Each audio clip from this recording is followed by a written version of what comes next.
দেখুন, বিমানবন্দরে প্রধানমন্ত্রী নরেন্দ্র মোদীকে সি অফ করতে যাওয়ার সময় একটি ঘটনা নিয়ে বিজেপি সম্পূর্ণ বিকৃত প্রচার করছে।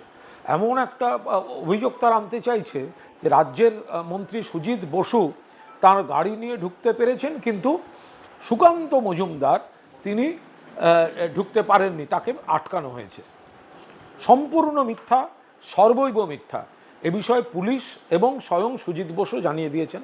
সুজিত বসু তিনি কিন্তু গাড়িটা রেখে বাইরে যেখানে সবাই রেখেছেন তারপরে একসঙ্গে ঢুকেছেন, এরম কোনো ঘটনা ঘটেনি। হঠাৎ সুকান্তবাবু নাটক করে প্রচারে আসতে চাইছেন। আর একটা জিনিস জেনে রেখে দিন, যেটা বলাটা বিশেষভাবে দরকার। এই যখন ভিভিআইপি মুভমেন্ট হয় তখন একটা তাদের সিকিউরিটির ব্লু বুক থাকে।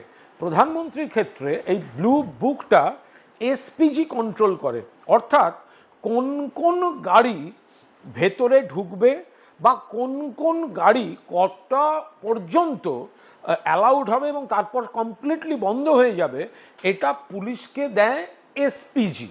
ফলে বাস্তব হচ্ছে সুজিত বসুও বাড়ি মানে বাইরে গাড়ি রেখে ঢুকেছেন। আর যদি সুকান্ত মজুমদারেরটা সত্যি হয় যে তাকে দেয়নি, তাহলে এমা ছিছি, ওকে তো প্রধানমন্ত্রী ঢুকতে দেয়নি। তাহলে তো ব্লু বুকটা তো নাম্বারগুলো তো প্রধানমন্ত্রীর দেয়া। সুকান্ত মজুমদারকে যদি না ঢুকতে দিয়ে থাকে, আটকে থাকে, সে তো প্রধানমন্ত্রীর এসপিজির ব্লু বুক অনুযায়ী চলেছে পুলিশ। তো তাই নিয়ে এরকম নাটক করছেন কেন? এই নাটকের কোনো আছে?